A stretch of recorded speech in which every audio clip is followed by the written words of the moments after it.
Hi hello അസ്സലാമു അലൈക്കും. Welcome back to your channel. പുതിയൊരു വീഡിയോയിലേക്ക് എല്ലാ കൂട്ടുകാർക്കും സ്വാഗതം. അപ്പോൾ എന്തൊക്കെ എല്ലാവരും വിശേഷം? എല്ലാവർക്കും സുഖമാണെന്ന് വിചാരിക്കുകയാണ്. അൽഹംദുലില്ലാ ഞങ്ങൾക്കും സുഖമാണ്. അപ്പോൾ ഇന്നത്തെ വീഡിയോ ഇന്ന് രാവിലെ ബ്രേക്ക്ഫാസ്റ്റ് ഉണ്ടാക്കണമെന്നും വീഡിയോയിൽ കാണിക്കണില്ല കേട്ടോ. നമുക്ക് കുമ്പളങ്ങയും ചിക്കനൊക്കെ വെച്ചിട്ട് നല്ല അടിപൊളി ഒരു കറി റെഡിയാക്കി എടുക്കുന്നുണ്ട്. അപ്പോൾ അതിൻ്റെ ഒരു റെസിപ്പിയാണ് കേട്ടോ ഇന്നത്തെ വീഡിയോയിൽ ഇൻക്ലൂഡ് ആക്കിയിട്ടുള്ളത്. അപ്പോൾ കുറച്ച് ചിക്കൻ ഞാൻ അവിടെ കഴുകി വെച്ചിട്ടുണ്ടായിന്. അതിൻ്റെ വെള്ളമൊക്കെ ചോർന്ന് വന്നിട്ടുണ്ട്. അപ്പോൾ ഇനി ഇതിലൊന്ന് മസാല തേച്ച് വെക്കണ്ട. അപ്പോൾ ഞാൻ ഈ ചിക്കൻ മസാലയാണ് ഇതിലേക്ക് ഇട്ട് കൊടുക്കുന്നത്. ഇത് നമ്മളെ ഹോം ഷോപ്പിലത്തെ ഒരു പ്രൊഡക്റ്റാണ് കേട്ടോ, വർണ്ണം ചിക്കൻ മസാല. അപ്പോൾ ഏത് ചിക്കൻ മസാലയാണോ നിങ്ങൾ യൂസ് ചെയ്യണമെന്ന് വെച്ചാൽ ഏത് ചിക്കൻ മസാലയാണോ നിങ്ങൾ യൂസ് ചെയ്യണമെന്ന് വെച്ചാൽ ആ ചിക്കൻ മസാല ഇട്ട് കൊടുത്താൽ മതി കേട്ടോ.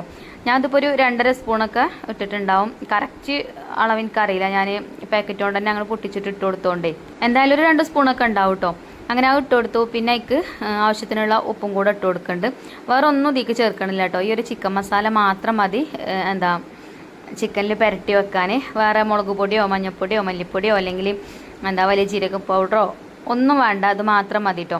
അപ്പോൾ നല്ലോണം കൈവച്ചിട്ട് തിരുമ്മി കുഴച്ച് എല്ലാ ഭാഗത്തും മസാല ആവാൻ വേണ്ടിയിട്ട് നല്ല രീതിയിൽ തന്നെ ഒന്ന് മിക്സാക്കി കൊടുക്കുക. ഇനി നമുക്കിത് അടച്ചു വെക്കാം. അപ്പോൾ നമുക്ക് ബാക്കിയുള്ള കാര്യങ്ങളൊക്കെ ചെയ്ത് വരുമ്പോഴത്തേനേയും മസാല നല്ലോണം പിടിച്ചോളും ചിക്കനിൽ. അപ്പോൾ എൻ്റെ പാത്രം കഴുകലൊക്കെ കഴിഞ്ഞാണ് കേട്ടോ. ഒന്ന് മക്കളെയൊക്കെ പറഞ്ഞയച്ചിട്ടാണ് ഞാൻ വീഡിയോ എടുക്കാൻ നിന്നിട്ടുള്ളത്. ക്ലീനിങ്ങും കാര്യങ്ങളൊക്കെ കഴിഞ്ഞിട്ടുണ്ട്. അപ്പം ഇനി ഇത് മാത്രം ഉണ്ടാക്കിയാൽ മതി കേട്ടോ. ഈ ചിക്കൻ കറി മാത്രം, ചിക്കനും കുമ്പളങ്ങയും വെച്ചിട്ടുള്ള കറി മാത്രം ഉണ്ടാക്കിയാൽ മതി. അപ്പോൾ പാത്രങ്ങളൊക്കെ കഴുകി വെച്ചതുകൊണ്ട് തന്നെ ആവണ പാത്രങ്ങൾ അപ്പളക്കപ്പളേ കഴുകി വെക്കുക കേട്ടോ. അല്ലെങ്കിൽ പിന്നെ ഒന്നായിട്ട് കുന്നുകൂടി കിടക്കും. അപ്പോൾ കാണുമ്പോൾ തന്നെ ഒരു ഗതികേടേക്കാരം. പിന്നെ ചിക്കനും കുമ്പളങ്ങിയിട്ട് കറി വെക്കും. അതേപോലെ തന്നെ ബീഫും കുമ്പളങ്ങിയിട്ടിട്ട് കറി ഉണ്ടാക്കും. അപ്പോൾ ഈ ചിക്കനും കുമ്പളങ്ങിയിട്ടിട്ട് അങ്ങനെ അധികം ആരും കറി ഉണ്ടാക്കണേ ഞാൻ കണ്ടിട്ടില്ല. ഉണ്ടാക്കണവരും ഉണ്ടാവും കേട്ടോ. ഈ പാലക്കാട് ഭാഗത്തുള്ളവരൊക്കെ നമ്മൾ കുമ്പളങ്ങിയും ബീഫും കറി ഉണ്ടാക്കണ പോലെ അധികം ചിക്കനാണ് യൂസ് ചെയ്യാൻ തോന്നുന്നുണ്ട്. അപ്പം നമുക്ക് എന്തായാലും നമ്മളെ തൊടിയിലെ കുമ്പളങ്ങ ഒന്ന് പറിച്ചുകൊണ്ടുവരാം കേട്ടോ. അപ്പോൾ ചിക്കനും കുമ്പളങ്ങിയിട്ടിട്ട് നമുക്ക് കറി ഉണ്ടാക്കാം. അപ്പോൾ നല്ല മൂത്ത് നല്ല അത്യാവശ്യം വലിപ്പമൊക്കെ ഉള്ള വലിയൊരു കുമ്പളങ്ങയാണ് കേട്ടോ ഇത്. ഇങ്ങനെ നല്ല മൂത്ത കുമ്പളങ്ങ വേണം ഇങ്ങനെ ബീഫിൻ്റെ കൂടെയും ചിക്കൻ്റെ കൂടെയൊക്കെ ഇട്ടിട്ട് കറി ഉണ്ടാക്കുമ്പോൾ. അപ്പോൾ ഞാനത് കട്ട് ചെയ്തിട്ടുണ്ട്. അപ്പോൾ കണ്ടോ അത്യാവശ്യം വലിപ്പമൊക്കെ ഉണ്ട് കേട്ടോ. പിന്നെ ഇതുമ്പോൾ ഇങ്ങനെ വെള്ളപ്പൊടി ഉണ്ടല്ലോ, അത് മൂപ്പാവുമ്പോഴാണ് തോന്നണം ആ വെള്ളപ്പൊടി ഇങ്ങനെ വരിക. അപ്പോൾ നമ്മളെ തൊടിയിൽ നിന്ന് തന്നെ മരുന്നൊന്നും അടിക്കാതെ നല്ല പച്ചക്കറിയൊക്കെ കിട്ടുമ്പോൾ, ഇത് ഞാൻ കുഴിച്ചിട്ടൊന്നുമല്ല കേട്ടോ, ഇങ്ങനെ പടുവ മുളച്ചുണ്ടായതാണ്.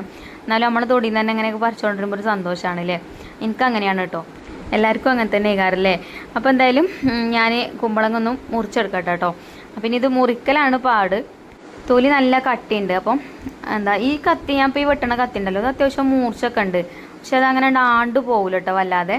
അപ്പോൾ നമ്മൾ ചക്കയൊക്കെ വെട്ടണ മാതിരിയാണ് ഈ കുമ്പളങ്ങി ഞാൻ വെട്ടണത് കേട്ടോ. വെട്ടണ കണ്ടാണ്ട് നിങ്ങൾ കളിയാക്കരുതിട്ട് തന്നെ. വട്ടത്തിൽ ഒന്നും ആയി വരില്ല. അപ്പം ഞാനേ ചെറിയ കത്തി എടുത്താണ്ട് മറ്റേ ചെറുത്തി എടുത്താണ്ട് അതുകൊണ്ട് അതേപോലെ ഒന്ന് ഉള്ളിക്കാക്കി കൊടുത്തിട്ടോ. അപ്പോൾ എന്തായാലും വെട്ടി റെഡിയായി വന്നിട്ടുണ്ട്. ഇനി ഒന്നും കൂടെ ഒന്ന് പൊളിച്ചെടുക്കണം. ഒരു ഭാഗം മതിട്ടോ നമുക്കിപ്പോൾ കറി ഉണ്ടാക്കാൻ. അപ്പം ഇനി നമ്മളെ വീട്ടിലുണ്ടായതല്ലേ, നമുക്ക് എല്ലാവർക്കും കൊടുക്കും ചെയ്യാം ഓരോ കഷ്ണം. അപ്പോൾ ഞാൻ അതിൻ്റെ ഒരു ഭാഗം കട്ട് ചെയ്തെടുത്തിട്ടുണ്ട്. ബാക്കിയുള്ളത് അവിടെ മാറ്റി വെച്ചിരുന്നു കേട്ടോ. ഇനി തറവാട്ടുക്കും എല്ലാവർക്കും ഒക്കെ കൊടുക്കാമെന്ന് വിചാരിച്ച് അങ്ങനെ മാറ്റി വെച്ച്. ഈ കുമ്പളങ്ങ വെച്ചിട്ട് നല്ല അടിപൊളി തോരനും ഉണ്ടാക്കും കേട്ടോ. തോരൻ ഉണ്ടാക്കിയാലും നല്ല ടേസ്റ്റാണ്. അപ്പോൾ ഇപ്പം എന്തായാലും നമുക്ക് കുമ്പളങ്ങയും ചിക്കൻ വെച്ചിട്ടുള്ള കറി ഉണ്ടാക്കാം. അപ്പോൾ അതിൻ്റെ തൊലിയൊക്കെ ഒന്ന് കളഞ്ഞെടുക്കണം. ഇനി ഇത് തൊലിയൊക്കെ കളഞ്ഞ് ഇതിൻ്റെ ചോറൊക്കെ കളഞ്ഞ് വരുമ്പോൾ തന്നെ ഉണ്ടാവും കേട്ടോ. നമുക്ക് ഒരു അത്യാവശ്യം നല്ലൊരു കറി ഉണ്ടാക്കാനുള്ളത് ഇതിൽ തന്നെ ഉണ്ടാവും. നമ്മളിങ്ങനെ പച്ചക്കറികളൊക്കെ തൊലിയൊക്കെ കളഞ്ഞ് അതിൻ്റെ ആ ഒരു ചോറും കുരുവൊക്കെ കളഞ്ഞാണ്ട് തെങ്ങും കുഴിയിലോ അല്ലെങ്കിൽ അപ്പുറത്ത് എവിടെയെങ്കിലുമൊക്കെ കൊണ്ടുപോയിടുമല്ലോ, അങ്ങനെ അവിടെ കടന്ന് മുളച്ചുണ്ടായത് തന്നെയാണ് കേട്ടോ ഇതും. അതിനാണ് ഈ പടുവമുള എന്ന് പറയുന്നത്. നമ്മളവിടെ അങ്ങനെയാട്ടോ പറയാം, പടുവമുള എന്നാണ് പറയാം. നമ്മൾ കുഴിച്ചിടാതെ അങ്ങനെ ഉണ്ടാവണീന് കേട്ടോ. വളമോ കാര്യമോ ഒന്നും കൊടുക്കാതെ നമ്മൾ പറമ്പിൽ അങ്ങനെയാണ് ഉണ്ടാവണതാണ് ഇതൊക്കെ. അപ്പോൾ ഞാൻ കുറച്ച് വലിയ പീസാക്കിയൊക്കെ കട്ട് ചെയ്തെടുത്തിട്ടുണ്ട്. ഇനി നമുക്ക് കറി ഉണ്ടാക്കാം കേട്ടോ.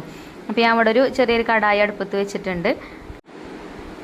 അപ്പോൾ കേട്ടോ കടായിയൊക്കെ ചൂടായി വന്നിട്ടുണ്ട്. ഇനി അതിലേക്ക് കുറച്ച് വെളിച്ചെണ്ണ ഒഴിച്ചു കൊടുക്കുന്നുണ്ട്. ഇനി വെളിച്ചെണ്ണ ചൂടായി വന്നിട്ട് ഒരു സവാള കട്ട് ചെയ്തത് അതിൽ ഇട്ടിട്ട് ഒന്ന് വഴറ്റിയെടുക്കുക. ഈ കറിക്ക് സവാള ഒന്നും കൂടുതൽ ചേർക്കൂല കേട്ടോ, കുറച്ച് മതി. അപ്പോൾ ചെറിയ ഉള്ളി വേണമെങ്കിൽ ചേർക്കാം. ഞാൻ പിന്നെ ലാസ്റ്റ് തൂമിച്ച് ചേർക്കുന്നുണ്ട്. അപ്പോൾ അതുകൊണ്ട് ഇപ്പോൾ ചേർക്കണില്ല കേട്ടോ. അപ്പോൾ ഈ ഒരു സവാള മാത്രമേ ചേർക്കണുള്ളൂ. സവാള അതിലിട്ടിട്ട് ഒന്ന് വഴറ്റിയെടുക്കുന്നുണ്ട്. അതിക്ക് ആവശ്യത്തിനുള്ള ഉപ്പ് ഇട്ട് കൊടുത്തു. അപ്പോൾ കുറച്ച് നേരം ചെറിയ തീയിലിട്ടിട്ട് നമുക്കൊന്ന് അടച്ചു വെക്കാം. അപ്പോൾ ആ ഒരു സമയം കൊണ്ട് ഇതിലേക്കുള്ള ഇഞ്ചി വെളുത്തുള്ളിയൊക്കെ ഒന്ന് ചതച്ചെടുക്കാം. തൊലിയൊക്കെ ഞാൻ കളഞ്ഞെടുത്തിട്ടുണ്ട്. ഇനി ഒന്ന് ചതച്ചെടുത്താൽ മതി കേട്ടോ. അപ്പോൾ കുറച്ച് കറിവേപ്പിൻ്റെ എല്ലാം കൂടെ ഇട്ടിട്ട് ഒന്ന് മിക്സ് ചെയ്തിട്ട് ഞാനിത് ചെറിയ തീയിലിട്ടിട്ട് അടച്ചു വെക്കണുണ്ട്. പിന്നെ ഇഞ്ചി വെളുത്തുള്ളിയൊക്കെ ചതച്ചെടുത്തു. പിന്നെ നമ്മൾ കുമ്പളം കണ്ടല്ലോ, അതും കുറച്ച് മസാല തേച്ച് വെക്കണം കേട്ടോ. നമ്മൾ ചിക്കൻ മസാല നേരത്തെ നമ്മൾ ചേർത്തല്ലോ ചിക്കൻക്ക്, ആ ഒരു ചിക്കൻ മസാല തന്നെ കുറച്ച് തീക്ക് ഇട്ടിട്ട് അതും ഒന്ന് പുരട്ടി വെക്കുന്നുണ്ട്. കുറച്ച് ഉപ്പും ചേർത്തിട്ടുണ്ട്. കുമ്പളങ്ങിയിൽ എളുപ്പം ഉപ്പ് നോക്കിയിട്ട് ചേർക്കാം കേട്ടോ. കുറച്ച് ചേർത്താൽ മതി. ഇതിങ്ങനെ എന്താ പറയുക, അതിലും കുറേ വെള്ളമൊക്കെ ഉണ്ടാവും. ഇത് വെന്ത് വരുമ്പോഴേ ചുങ്ങും. പിന്നെ കുമ്പളങ്ങിയിലും കറുത്തിയിലൊക്കെ എളുപ്പം ഉപ്പ് പിടിച്ചും ചെയ്യും. അപ്പോൾ ഉപ്പൊക്കെ നോക്കിയിട്ട് ചേർത്ത് കൊടുക്കാം. അപ്പോൾ അതൊക്കെ മസാലയൊക്കെ തേച്ച് തിരുമ്മിയുടെ വെച്ചിട്ടുണ്ട്. പിന്നെ ഇഞ്ചി വെളുത്തുള്ളി ചതച്ചതൊക്കെ നമ്മൾ സവാളയ്ക്ക് ഇട്ട് കൊടുത്തു കേട്ടോ. സവാള ഏകദേശമൊക്കെ ഒന്ന് വഴന്ന് വന്നിട്ടുണ്ട്. ഇപ്പം ഇനി നമുക്കിതിലേക്ക് മസാലപ്പൊടികൾ ചേർത്ത് കൊടുക്കണം. അപ്പോൾ ഞാൻ കുറേശ്ശെ പൊടികൾ എടുത്തിട്ടുള്ളൂ കേട്ടോ. നമ്മൾ ചിക്കൻ മസാല ചിക്കനിലും ചേർത്ത് കുമ്പളങ്ങിയിലും ചേർത്തിട്ടുണ്ട്. അപ്പോൾ ഇനി കുറച്ച് മുളക് പൊടി, മഞ്ഞൾപ്പൊടി, മല്ലിപ്പൊടി, വലിയ ജീരകം പൊടിച്ചത്, ഗരം മസാല, ഇത്രയും പൊടികളാണ് കേട്ടോ ഇതിക്ക് ചേർത്ത് കൊടുത്തത്. ഒക്കെ കുറേശ്ശെ ചേർത്തിട്ടുള്ളൂ. അങ്ങനെ മസാലപ്പൊടികളൊക്കെ ചേർത്ത് നല്ലോണം ഒന്ന് വഴറ്റി കൊടുത്തു. പിന്നെ അതിൻ്റെ ഒരു പച്ചമണമൊക്കെ മാറി വന്നതിന് ശേഷം ഒരു വലിയൊരു തക്കാളി കട്ട് ചെയ്തിട്ട് അതും അതിക്കിട്ട് കൊടുത്തിട്ടുണ്ട്. തക്കാളിയും ചേർത്തിട്ട് ഒന്ന് വഴറ്റി കൊടുക്കുന്നുണ്ട് കേട്ടോ. അതിങ്ങനെ വെന്തുടഞ്ഞ് വരുമൊന്നും വേണ്ട. ഇനിയിപ്പോൾ നമുക്ക് ചിക്കനൊക്കെ ഇതിലിട്ടിട്ട് വേവിച്ചെടുക്കാനുള്ളതല്ലേ. അപ്പോൾ ജസ്റ്റ് ഒന്ന് വഴറ്റി കൊടുത്തതിന് ശേഷം നമ്മളിപ്പോൾ മസാലയൊക്കെ തേച്ച് വെച്ച ആ ഒരു ചിക്കൻ ഉണ്ടല്ലോ, അത് ഇതിലേക്ക് ഇട്ട് കൊടുക്കുന്നുണ്ട്.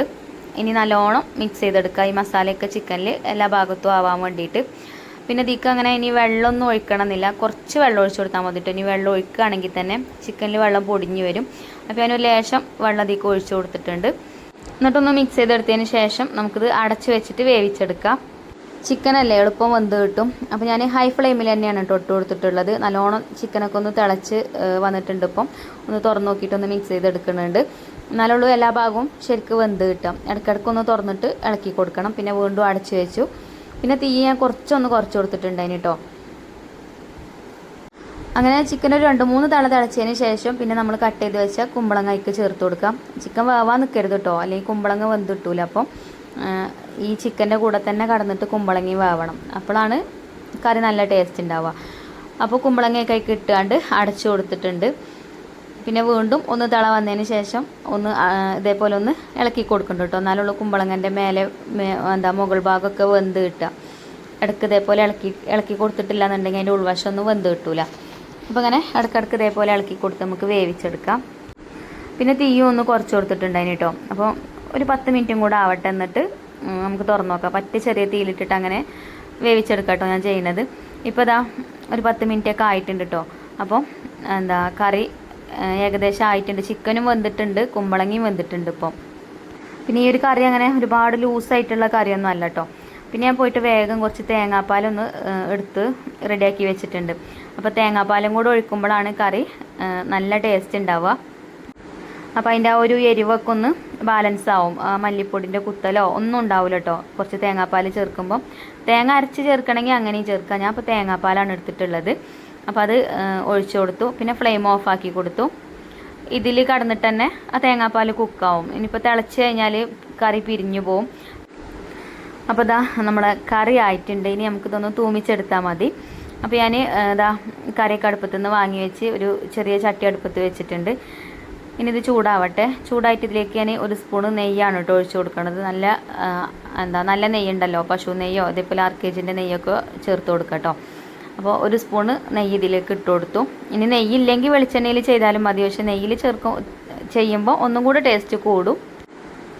പിന്നെ കുറച്ച് ചെറിയ ഉള്ളി നീളത്തിലാക്കി കട്ട് ചെയ്തെടുത്തിട്ടുണ്ടായിന്. അപ്പോൾ അതും അതിലേക്ക് ഇട്ട് കൊടുത്തു. അപ്പം ഇനി ഉള്ളി ഒന്ന് മൂത്ത് വരട്ടെ. ഇത് കറിക്കാണ് ഒഴിച്ചു കൊടുക്കുമ്പോണ്ടല്ലോ നല്ല സ്മെല്ലാണ് കേട്ടോ. ആ നെയ്യിൽ ചെറിയ ഉള്ളി മൂത്ത് വരുമ്പോൾ ഒരു പ്രത്യേക സ്മെല്ലാണല്ലോ. അപ്പോൾ കറി നല്ല ടേസ്റ്റും ഉണ്ടാവും, നല്ല ഒരു സ്മെല്ലുമാണ് കറിക്ക്. പിന്നെ അതേപോലെ അതിലേക്ക് ഒരു 2 വറ്റൽമുളകും പൊട്ടിച്ചിട്ട് കൊടുത്തു. കറിവേപ്പിൻ്റെ ഇല ഇട്ട് കൊടുത്തു. അപ്പോൾ ഒക്കെ മൂത്ത് വന്നിട്ടുണ്ട് കേട്ടോ. ഇനി നമുക്ക് കറിക്ക് ഒഴിച്ചു കൊടുക്കാം. അപ്പോൾ ഇതാ നല്ല ടേസ്റ്റി ആയിട്ടുള്ള ചിക്കനും കുമ്പളങ്ങയും വെച്ചിട്ടുള്ള കറി ഇവിടെ സെറ്റായിട്ടുണ്ട് കേട്ടോ.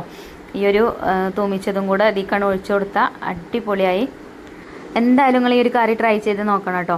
ഇതിക്ക് തേങ്ങാച്ചോറാണ് നല്ലൊരു കോമ്പിനേഷന്. സാദാ ചോറിലായാലും കുഴപ്പമില്ല, നെയ്ച്ചോറിൻ്റെ കൂടെ ചപ്പാത്തിൻ്റെ കൂടെ എന്തിൻ്റെ കൂടെ വേണമെങ്കിലും നമുക്ക് കഴിക്കാം. അപ്പോൾ തൂമിച്ചിട്ട് ഒന്ന് അടച്ചു കൊടുക്കണം കേട്ടോ. ആ ഒരു ചൂടുള്ള നെയ്യൊക്കെ കറിൻ്റെ എല്ലാ ഭാഗത്തും ആവാൻ വേണ്ടിയിട്ട്, ആ സ്മെല്ലൊക്കെ നല്ലോണം ഒന്ന് കറിക്ക് തന്നെ ഇറങ്ങിപ്പോകാൻ വേണ്ടിയിട്ട് ഒന്ന് അടച്ചു വെക്കണം കേട്ടോ കുറച്ച് നേരം.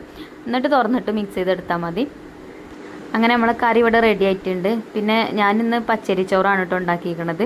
അപ്പോൾ പച്ചരിച്ചോറിൻ്റെ കൂടെ കഴിക്കാനാണ് ഈ ഒരു കറി ഉണ്ടാക്കിയിട്ടുള്ളത്.